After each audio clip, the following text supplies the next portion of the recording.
안녕하세요. 63기 이영호입니다. 반갑습니다. 바로 들어갈게요. 이 책 제 203회 네오비 독서지향 원포인트 랜스를 발표하겠습니다. 책 제목은 사물의 소멸입니다. 목차는 너를 기다리는 동안에는 시부터 이렇게 결론까지 이렇게 돼 있고요. 이 너를 기다리는 동안에는 시입니다. 잘 못 읽지만 한번 읽어보겠습니다. 네가 오기로 한 그 자리에 내가 미리 가 너를 기다리는 동안 다가오는 모든 발자국은 내 가슴에 쿵쿵 거린다. 바스락거리는 나뭇잎 하나도 다 내게 온다. 기다려 본 적이 있는 사람은 안다. 세상에서 기다리는 일처럼 가슴 애리는 일 있을까? 네가 오기로 한 그 자리, 내가 미리 와 있는 이곳에서 문을 열고 들어오는 모든 사람이 너였다가 너일 것이었다가 다시 문이 닫힌다. 사랑하는 이여, 오지 않는 너를 기다리며 마침내 나는 너에게 간다. 아주 먼 데서 나는 너에게 가고 있다. 아주 오랜 세월을 다하여 너는 지금 오고 있다. 아주 먼 데서 지금도 천천히 오고 있는 너를 기다리는 동안 나도 가고 있다. 남들이 열고 들어오는 문을 통해 내 가슴에 쿵쿵 거리는 모든 발자국 따라 너를 기다리는 동안 나는 너에게 가고 있다. 예, 황지우 시인의 시였습니다. 이 시를 얘기하고 싶은 거는 이 기다림이라는 시간입니다. 이 책 사물의 소멸에서도 시간에 대해서 나오는데요. 이 기다리는 시간이 얼마나 긴 시간인지 그거에 대해서 이 시를 해놨는데요. 우리가 요즘에 과연 이 기다림이라는 열정을 그리고 이 가슴 애리는 일을 겪고 있는지 한번 생각을 해봤습니다. 자, 그럼 이 책으로 들어가기 전에요. 철학이란 무엇인가? 이 책에 이 사물의 소멸을 쓴 한병철 씨가 책을 쓴 게 하이데거의 존재와 시간처럼 이 문장이 아주 어렵게 좀 표현을 해놨어요. 어떻게 보면 시적이고, 어떻게 보면 상징적이고, 어떻게 보면 이 기분, 흥분이라는 것, 자기의 이 감정을 이 글에 쏟아내고 있는데, 한병철 씨가 막상 강연을 하면 책에서 다가오는 이 느낌이 전혀 없어요. 어떻게 보면 약간의 저 또라이 같은 사람 이런 느낌이 드는데 책에서는 그런 게 없어요. 이 하이데거가 책을 쓸 때 그렇게 쓰거든요. 이 이성과 이 감정과 그 흥분과 그 충동과 그 사유를 왔다 갔다 하는, 그래서 책이 좀 어렵다고 느껴졌을 겁니다. 마르틴 하이데거가 이렇게 얘기했습니다. 우리는 가끔 철학하는 것이 아니라 우리가 인간으로 실존하는 한 언제나 필연적으로 철학한다. 인간으로서 존재한다는 것은 철학한다는 것을 의미한다. 이렇게 하면서 마르틴 하이데거 교수가 강연을 할 때 이렇게 얘기를 했습니다. 이 하이데거 교수가 20세기 철학자 중에 대표적으로 천재적인 철학가, 대표하는 철학가로서 이 비트겐슈타인하고 이 하이데거 두 사람을 꼽고 있습니다. 자, 이 책을 들어가기 전에 사전 지식으로 소크라테스가 글자를 비판을 했습니다. 이 플라톤의 파이드로스라는 책에 나옵니다. 이 글자를 어떻게 비판하냐면, 이 테오트가 이제 글자를 발명했다고 왕에게 보고하면서 하는 말이, 이 배움은 이집트 사람들을 더 지혜롭고 더 잘 기억하게 해줄 것입니다. 이 글자라는 것은 기억의 약이자 지혜의 약이 발견되었다는 말씀입니다. 라고 글자의 발명을, 문자를 얘기를 했습니다. 이에 대해서 소크라테스가 비판을 하기를,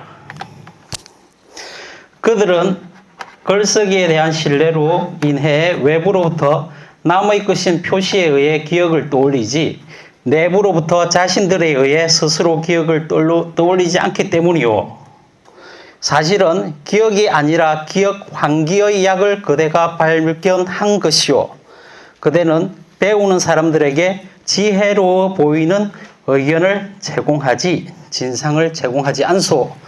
라고 하면서 글자는 지혜로워지는 대신 지혜로워 보이게 된 탓이요. 이렇게 얘기를 했습니다. 그런데 어떻게 보면 우리가 내각이라는 책을 배웠을 때 현상과 기억이 합쳐져서 현재의 내가 생각을 하게 되는데 이 글자에서 온 건지 내부로부터 온 건지 그런데 나의 생각이나 모든 게 과연 나로부터 온 것일까요? 이 사회로부터 온 것일까요? 생각을 해보면 이 플라톤이 한 말 비판이 맞기도 한 것 같지만 또 아닌 것 같기도 하고 좀 애매합니다. 아무튼 이 새로운 게 발명이 됐을 때 소크라테스도 비판을 했다는 겁니다. 그리고 지금 현재 우리가 인터넷을 얘기를 하면서 많이 나오는 얘기인데요. 니콜라스 카 생각하지 않는 사람들의 나온 문장 중에 하나입니다. 나의 뇌는 굶주려 있었다. 뇌는 인터넷이 제공하는 방식으로 정보가 제공되기를 바랐고 더 많은 정보가 주어질수록 더 허기를 느끼게 된 것이다. 우리도 이러고 있지 않은가요? 한번 반성을 해봅니다.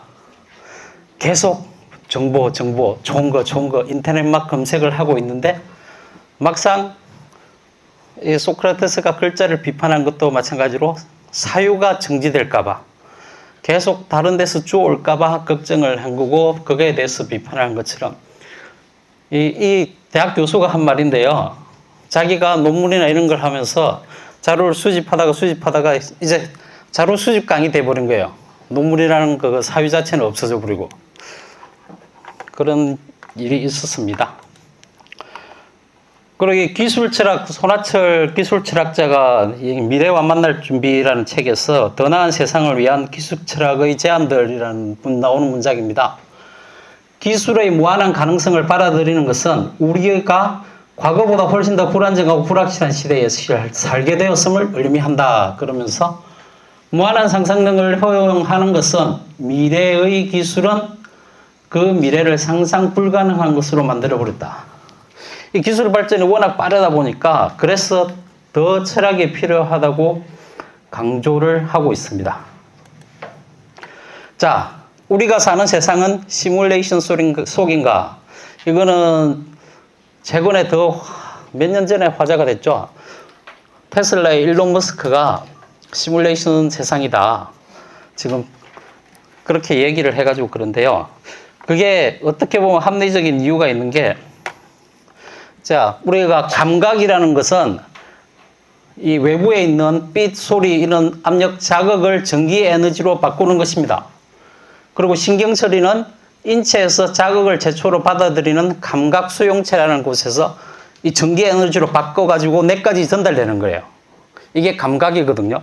그래서 감각과 지각은 완전히 다릅니다.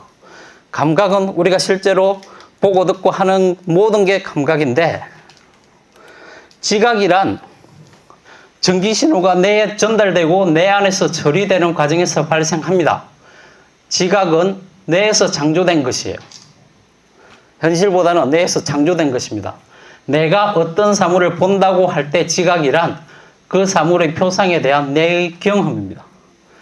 뇌에 표상된 지각은 그 사물과 관련된 어떤 것이지 그 사물 자체는 아니에요. 그래서 우리가 어떤 사람은 사물을 왜곡되게 볼 수도 있다는 겁니다.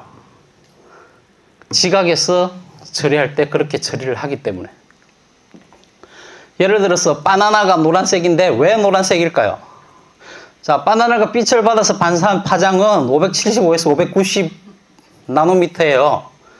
이 나노미터는 아주 작은 단위입니다. 이 파장을 노란색으로 하자고 약속했기 때문입니다. 광선은 색이 없는 에너지일 뿐입니다. 단파장이 파란색이고 장파장이 빨간색이 한 이유가 없습니다. 다만 우리가 그렇게 약속한 것, 임의로 정한 것이기 때문입니다. 그래서 지각은 의식적인 감각 경험입니다. 그리고 우리가 이 눈으로 봤을 때 지각하는 것은 그게 전체를 다 지각하는 게 아니고 우리가 중점을 두는 것만 지각하게 되어 있습니다. 예를 들어서 군중 속에서 자기 아이를 찾는 엄마가 볼 때 아이만 보이고 다른 것은 안 보입니다. 옆에 누가 있었는지 그때. 마찬가지 이게 지각입니다. 비디오 게임을 보고 얘기를 한 건데요. 과연 1000년 전에는 비디오 게임이 없었습니다. 그때는 시뮬레이션이라는 이 단어 자체도 없었을 건데 그때의 시절에 대해서도 시뮬레이션, 디지털이 컴퓨터가 없었다는 개념을 하면 또 어떻게 설명할 것인가 라는 의구점이 들었습니다. 아무튼 지금 현재 이 비디오 게임이나 이런 것처럼 3D 뭐 이렇게 발전을 하면서 우리가 더욱더 세상을 시뮬레이션적으로 보는 생각들이 많이 증가가 되었습니다. 자, 이 책을 제가 추천한 이유는 우리는 성공만을 향해 달리는 경주마가 아닙니다. 우리는 성공만을 위해서 존재하는 것도 아닙니다. 그리고 우리가 성공 얘기를 하면서 주로 매끄러운 책만 있습니다. 제가 말하는 매끄러운 책은 생각은 별로 필요가 없습니다. 지식은 어떻게 보면 사용설명서입니다. 현대를 살아가는 사람들이 키오스크를 하기 위해서는 어떻게 사용한다는, 그리고 경제가 어떻게 돌아간다는 이런 사용설명서들이라고 저는 생각을 합니다. 그래서 우리가 이러한 것들에 당연하게 생각하는 것에 대해 물음을 던져야 합니다. 철학은 이렇게 당연하게 생각하는 것에 대해서 물음을 던지는 것을 말합니다. 저자 소개를 시작하겠습니다. 저자는 한국 사람이었고요. 대학교 4학년 때인가 독일로 가가지고 철학을 공부하겠다고 하늘을 봤는데 갑자기 철학을 하고 싶어 미치겠대요. 그래서 독일을 갔답니다. 독일을 갔는데 이 사람이 대학교 4학년 때 갔잖아요. 독일어를 지금 너무 잘해가지고 독일 표현에 대해서 학생들을 가르치고 있대요. 독일어를. 네. 그래서 이 책을 쓴 걸 보면 독일 사람들의 사유방식에 독일 사람들이 말로 표현할 때의 그런 문장들이 계속 나오고 있습니다. 그래서 우리가 접하지 못한 방식이고 접하지 못한 이 전문 용어들, 아까 제가 농담삼아 얘기했는데 우리가 중개사 공부를 하면서 공법을 처음 배울 때 재건축 재개발 나왔을 때 그거 용어 설명을 했고 돌았어도 이게 무슨 말인지 1년 내도록 했는데 시험 칠 때도 잘 모르는 상황인데요. 그것처럼 똑같습니다. 우리가 접해보지 않아서 어렵다고 느껴지는 거지 이게 접해보면 또 좀 더 쉬워질 수도 있고요. 그렇습니다. 아무튼 이분은 그렇게 했고요. 책을 엄청나게 많이 썼습니다. 거의 1년에 2권, 1권 이렇게 책을 내고 있는데 이 책을 대학 교수가 저기 되기 전에 책을 썼는데 그때는 책이 안 팔렸대요. 그런데 이 예술대학교 여기서 그 학 총장이 교수로 와서 하라고 그러고 나서 책을 쓰니까 잘 팔렸대요. 아마 교수라는 타이틀이 그만큼 중요한 것 같습니다. 책 쓰는 사람들한테는. 그리고 이분은 철학자와 철학 연구자에 대해서 구분을 확인하게 합니다. 철학을 하고 싶으면 강단을 떠나고 철학 연구가가 되고 싶으면 강의실에서 철학을 연구하라고 되어 있습니다. 얘기를 했습니다.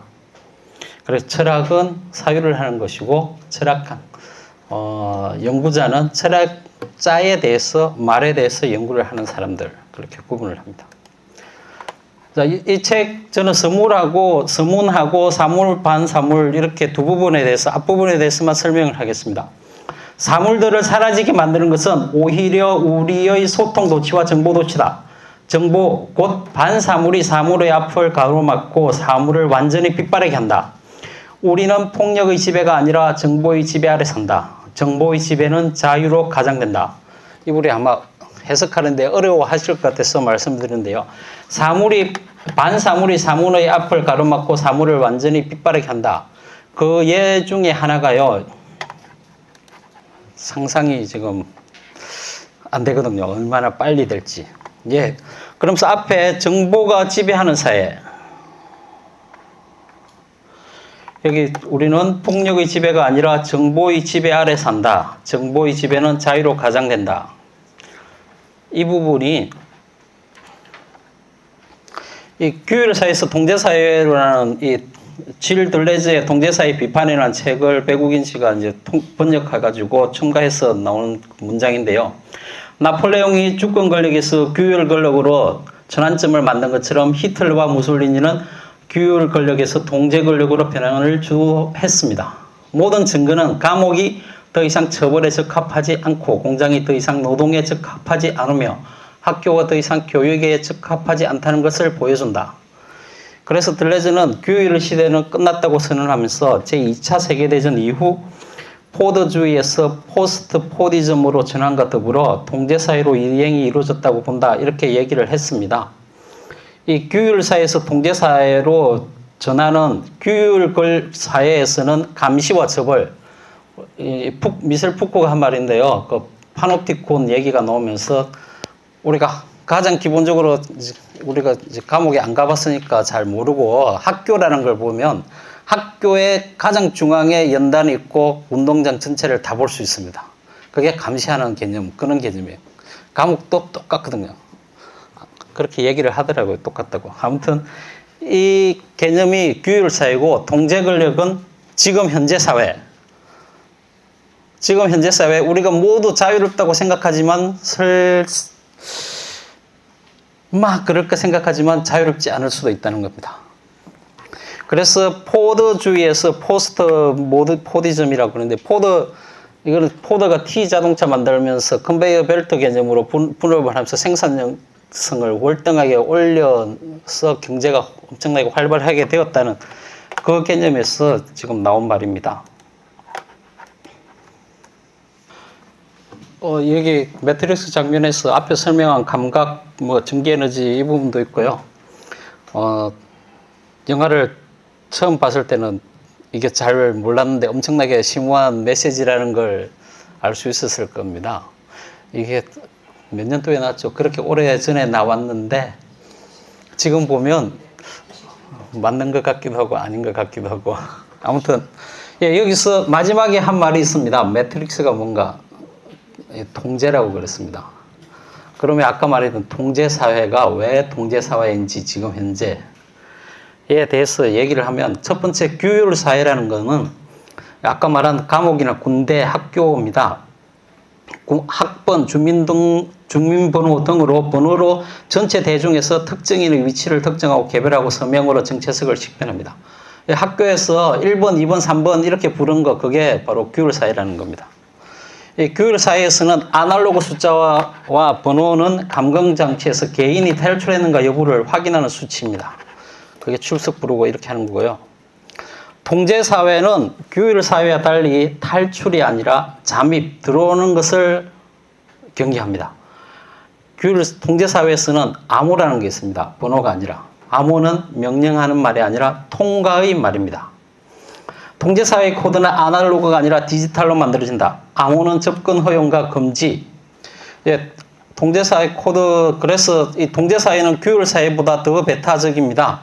그러나 암호를 통해 접근을 보장받은 이후에 이용자는 그 시스템에 예속되기 때문에 그때부터는 알고리즘의 지배를 받게 됩니다. 우리가 카톡이라는 것을 자유롭게 의사소통하고 하지만 그 카톡이라는 전체 알고리즘, 이 포탈이라는 그 알고리즘의 지배를 받게 돼서 우리가 보고 싶지 않은 정보도 계속 보게 되고 우리가 하지 않아야 될 것도 하고 우리가 어떤 생각을 하고 있는지 우리가 광고를 한번 클릭했으면 그 광고만 계속 뜨는 이런 알고리즘의 지배를 받게 되는 것이죠. 이게 통제사회라는 것입니다. 그리고 이 책 같은 책에서 나오는데요. 이거는 부채 인간이 되어간다고 하는 부분이 있습니다. 부채 인간이 되어간다고 해서 산업자본주의가 소비자본주의로 변하면서 공장에서 회사로 생산에서 생산물로 중요성이 옮겨지고 마케팅이 사회를 지배합니다. 이 마케팅이 사회를 지배한다는 것은 피터 드루크가 기업에는 마케팅과 혁신밖에 없다고 예전에 지식사회 이후에 경영 관련돼서 얘기를 했습니다. 지금 현재는 기업의 영혼이 된 마케팅은 대중을 데이터 세트로 만들고 그들의 욕망을 예측하여 우쭐대는 통제사의 지배자로 등극한다. 지금 현재 마케팅이 통제사의 지배자로 등극한다는 것입니다. 마케팅을 통한 기쁨과 욕망의 확산은 소비를 충족하기 위해 각종 금융을 활성화하고 학생은 학교에 다니면서 학비 부채를 쌓고 미래의 수익을 저당 잡히고 당겨 쓴 소비의 기쁨은 신용카드의 빚으로 되돌아온다. 부채는 특수한 권력관계다. 채권자 채무자 관계는 자본 노동의 관계, 복지 시스템 수혜자의 관계, 기업 소비자의 관계가 겹치면서 수혜자 노동자 소비자를 채무자로 만들어 버린다. 이거는 라토가 한 말입니다. 2011년도에 부채는 채무자의 실존을 통제한다. 부채는 채무자로 하여금 빚을 갚기 위해 항시적으로 노동하고 일하게 활동하게 만든다. 이렇게 부채에 대해서 얘기를 하면서 지금 현재 그리고 이 부채가 4분의 3은 지금 전 세계에 보면 극심한 빈곤을 계속 유지를 하고 있습니다. 그래서 사람들이 지금 이게 마케팅이 활성화되면서 빚을 당겨서 소비를 하고 있는 사회가 되어가고 있다고 얘기를 하고 있습니다. 그래서 이 질 들레즈는 마지막에 무서워하거나 바라지 말고 새로운 무기를 찾아야 한다 라고 했습니다. 근데 정확하게 구체적으로 어떤 무기인지는 각자 다르기 때문에 더 생각을 해야 된다고 말하고 있습니다. 다음으로 넘어가서 사물에서 반사물, 여기서 나오는 말이 있습니다. 세계사물. 땅의 질서는 지속하는 형태를 띠고 삶을 위한 안정적 환경을 형성하는 사물들로 이루어져 있다. 그 사물들은 한나 아레트가 말한 세계사물이다. 세계사물에 부여된 과제는 인간의 삶을 안정화하는 것이다. 이게 세계사물이라는 말이 한나 아렌트가 인간의 조건에서 나오는데요. 그 인간의 조건이 노동, 작업, 행위라고 얘기를 하면서 노동은 인간의 생존을 위해서, 즉 먹고 소비를 위한 단기적인 소비입니다. 그리고 세계사물은 작업, 행위, 노동과 작업을 구분을 했습니다. 지금 대다수가 노동을 안에 작업을 포함시키고 있는데 세계사물은 작업을 통해서, 즉 사람들이 인공적으로 만들어내면서 지속성이 있는, 그래서 예를 드는 게 건축물은 사람보다 더 오래 지속적이기 때문에 안정성을 준다 이렇게 얘기를 하면서 세계사물, 즉 인공적으로 만들어낸 것은 세계사물이다 이렇게 얘기를 하고 있습니다. 사물에서 반사물분의 손과 손가락이 나옵니다. 이 하이데거의 현 존재와 손을 놀려 자신의 환경을 개척한다. 그리고 22페이지 보면 손은 노동과 행위의 기관이다. 반면에 손가락은 선택의 기관이다. 이렇게 했는데 이 부분이 바로 호모 파베르라는 부분, 도구적 인간. 그리고 인간의 가장 첫 번째 도구는 바로 손이다. 손을 통해서 모든 지금 현재의 우리가 만들고 자연 환경을 해치거나 뭐 개발하거나 하는 모든 행위, 이거는 손을 통해서 나온 것입니다. 그래서 지금 현재 인간은 손을 통해서 현재를 세계사물을 만들어내고 있습니다. 반면에 손가락은 손과 손가락의 차이인데 우리가 지금 현재는 클릭을 스마트폰 보면 다 손가락으로 하고 있습니다. 그게 정보라는 개념에서 얘기를 하는 것입니다. 그리고 여기서 지금 현재는 드라마가 아니라 한판의 놀이다. 여기 책에서 나오는 대로 호모 루덴스 개념으로 접근을 합니다. 놀이라는 개념.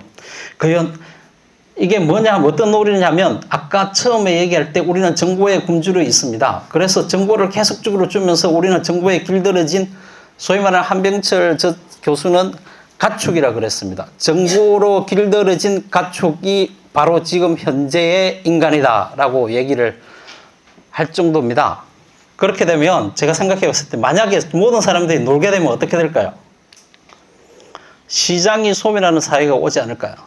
왜냐하면 모든 사람이 놀면 시장이 수요와 공급으로 이어지는데 만약에 놀고 있으면 소득이 없습니다. 소득이 없으면 수요가 없는데 수요가 줄어들면 과연 시장이 어떻게 될 것인가? 그렇게 된다면 이 기업에서도 딜레마가 생기지 않을까요? 계속적으로 사야 되는데 소득이 없어서 못 사요.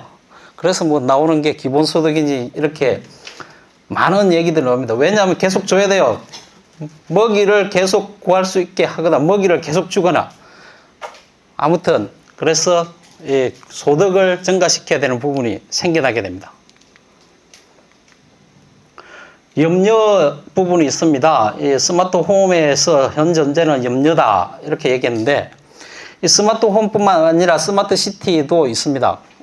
그 스마트홈이나 스마트시티를 이 불안하는 염려하는 이걸 이제 제거하기 위한 것인데요. 여기 폴 틸리가 존재의 용기에서 얘기했습니다. 비존재로 인한 불안은 그 실체를 인식할 수 있게 되는 순간 두려움의 대상으로 전환된다. 우리가 불안한 거는 모르기 때문에 불안한 겁니다.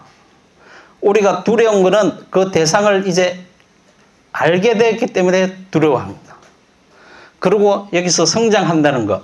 무지에서 알무로 나아가는 순간 불안이 두려움으로 전환되는 순간의 고통은 우리가 감당할 수 있을 만한 것이다. 이게 바로 인간의 성장. 모르는 것을 알게 되면서 그걸 두려워하게 되는 걸 그걸 극복해나가는 과정이라고 얘기를 했습니다.